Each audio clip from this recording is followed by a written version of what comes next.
in this video I'm going to show you how to create an e-cover. Now an e-cover is a graphic which gives a physical dimension to any digital product that you might be selling online. To create e-covers I use Adobe Photoshop CS2, which is an older version of Photoshop, but if you have a more recent version then what I'm going to show you here will work just as well. I'm also going to use the one-click covers plugin for Photoshop, which you can download from this website here. And once you've installed the one-click covers, they'll appear here in the Actions tab in Photoshop. And what these are basically a pre-programmed set of instructions that Photoshop will follow. So it automates certain tasks so you don't have to do them yourself manually over and over again. Okay, to begin, what we're going to do here is use ebook 2 for this example.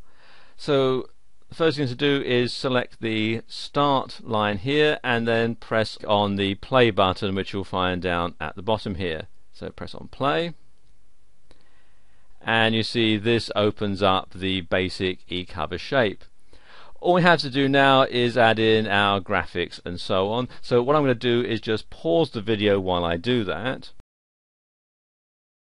Okay, I've put in some simple graphics here and I've also saved it as a Photoshop PSD file. You see here I've called it fantasticcover.psd, and I always save my e-covers as a PSD file when they're at this stage, when they're in this flat stage. And the reason that I do this is because later on when they've been put into the ebook format, which you'll see a bit later, if there's anything that I don't like about it or I need to go back and make any changes, then it's much easier to do it at this stage. So this is why I always save it as a PSD file at this stage. Okay, the next thing to do is come down here to compile and click on play.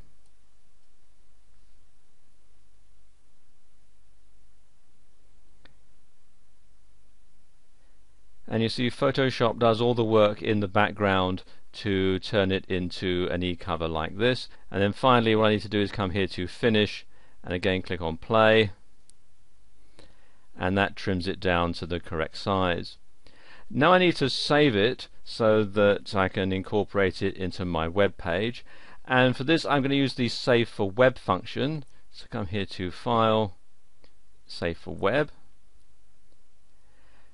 and this enables you to save it in all sorts of different formats. You can save it as a JPEG or a PNG file and some others as well, and there are also some presets that you'll find here. And also, if I move this up a little bit, if I click on this icon at the bottom here, I can preview it in my default web browser, so I'll see what it looks like when it's actually on my website. And there we go, that doesn't look too bad, so I'll now go ahead and shut this window and save it to my hard drive.